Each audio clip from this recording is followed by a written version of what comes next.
The search and the sought are one. The one looking for freedom and the freedom being looked for are not two. The seeker appears in what is being sought. The longing appears in what is being longed for. The question appears in the answer. This is why the search can never succeed, and why it has never failed.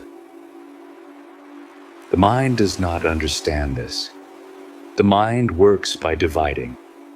It creates two, here and there, now and later, me and life, seeker and goal, problem and solution. Then it begins to travel from one side to the other, from here to there, from now to later, from confusion to clarity, from separation to oneness. This is the movement of the spiritual search. At the center of the search is one small thought. I am separate. From this thought, a whole world appears. My life, my path, my suffering, my awakening, my future freedom. The thought says, I am not whole yet. I must find what is missing. I must become one. And the search begins. But the thought of separation is only a thought. It appears. It disappears. It changes shape. It becomes spiritual. It becomes philosophical. It becomes devotional. It becomes silent. But it remains a thought. And no thought can stand outside being. No thought can be separate from oneness. Even the thought, I am separate from oneness, is oneness appearing as that thought. This is the strange simplicity. The seeker is already what it seeks, not as a person, not as a successful spiritual individual, not as someone who has finally understood. The seeker is what it seeks because nothing can appear outside the one. The searching mind is the one. The restless heart is the one. The question is the one. The doubt is the one. The longing is the one. There is nothing else. Imagine a wave searching for the ocean. It rises and says, I feel separate. I must find the ocean. I must return home. So it begins a long journey. It studies other waves. It copies peaceful waves. It avoids angry waves. It learns spiritual wave techniques. It tries to become wider, deeper, stiller, more ocean-like. But from the very beginning, it is water. Its search for the ocean is already the ocean waving. The wave does not reach the ocean. It never left. The search does not lead to oneness. The search appears in oneness. That is why the end of the search is not an achievement. It is more like a joke being seen through. The glasses were already on the nose. The bed was never left. The space inside the cup was never separate from the space outside.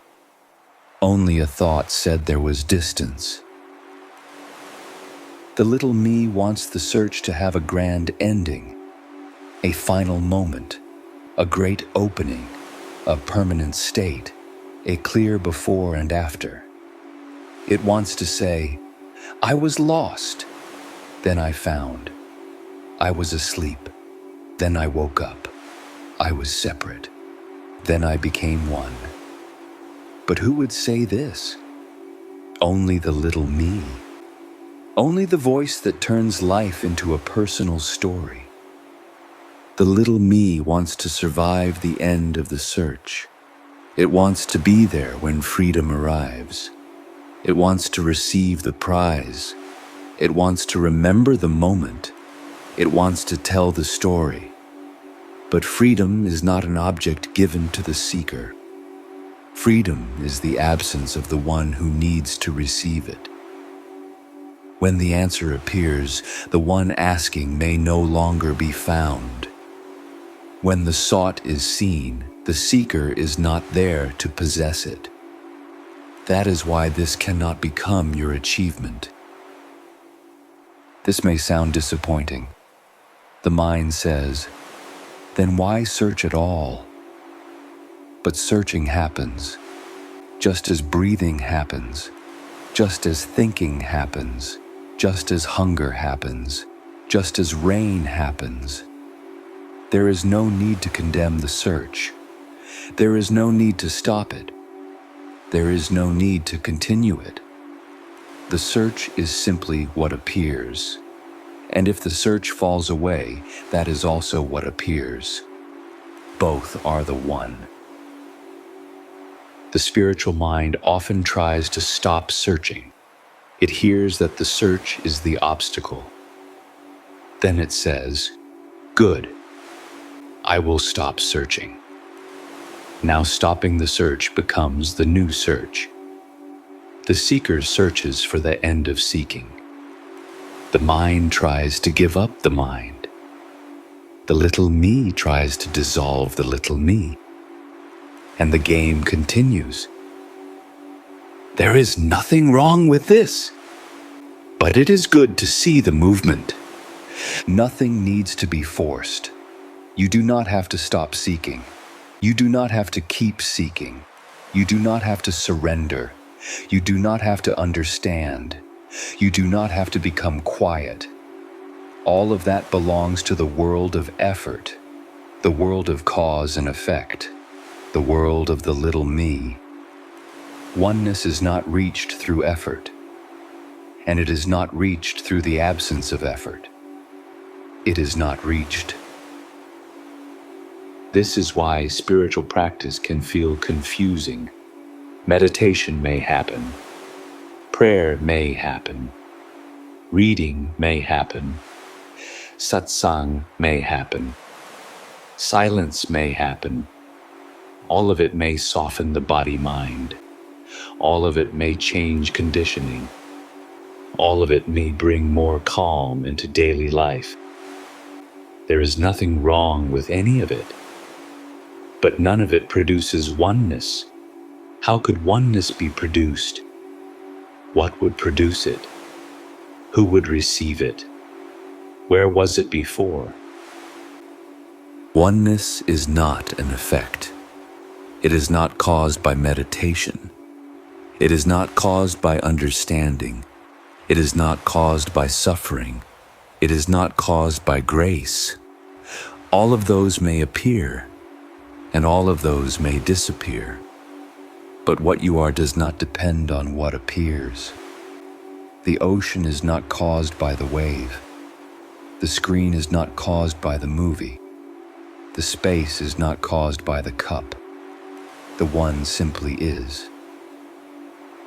Maybe there is still longing, a deep ache, a pull towards something nameless, a feeling that life is not complete as it is. Let that be here. Do not turn it into failure. Do not turn it into a spiritual problem. Do not say, I should be beyond longing by now. Longing is not outside the one. The ache is not outside the one. The search for home is already home appearing as search. Nothing has gone wrong. The mind may ask, how do I see this? But the I asking the question is the movement being pointed to. It wants to see. It wants to know. It wants to own the recognition. Yet seeing is not an achievement of the seeker.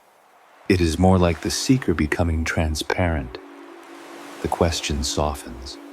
The struggle loses its weight.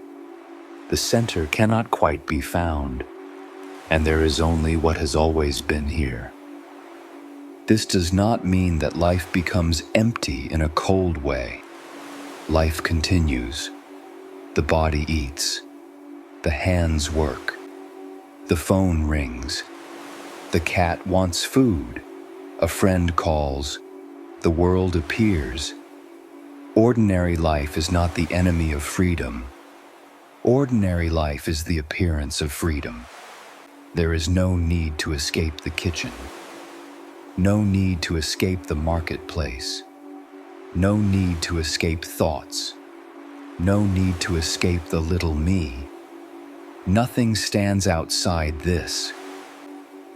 Before the search, this. During the search, this. After the search, this. Before meditation, this. During meditation, this. After meditation, this. Before understanding, this. During confusion, this. After forgetting everything, this. There is no gap. There is no outside. There is no second thing. The mind wants a conclusion. It wants to write something down. It wants to make a method. It wants to say, the search and the sought are one. I understand. Fine. That may appear. Then later it may say, I have lost the understanding. Fine. That may appear too. Understanding is a wave. Forgetting is a wave. Seeking is a wave. Resting is a wave.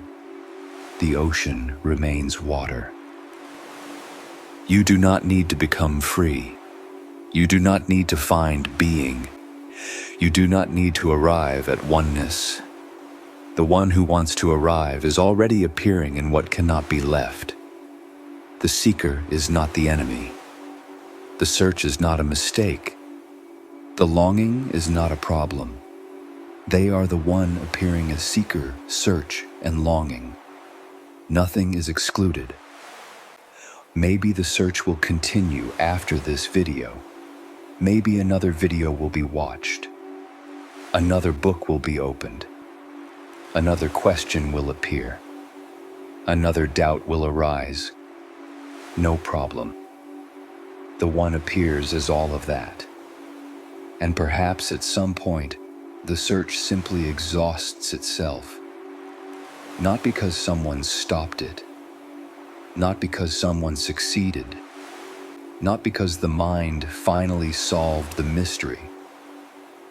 But because the distance it depended on is no longer believed. The search and the sought are one. This does not mean the seeker becomes the sought. It means the seeker was never separate from it. The wave does not become water. It is water. The character does not become the screen. It appears as the screen. The little me does not possess freedom. It appears in freedom. And when that is clear, there may be no one left to claim it. So nothing special is required. No final effort. No perfect surrender. No spiritual achievement. No dramatic ending. Just this. Breathing. Listening. Thinking.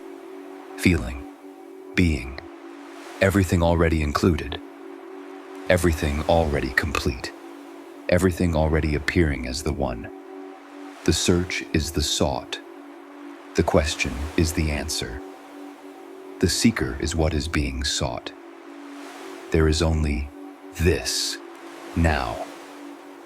Stay with this channel for more quiet talks, not to finish the search, not to collect answers, only because listening is what appears now, and that too is already the one. Thank you for listening.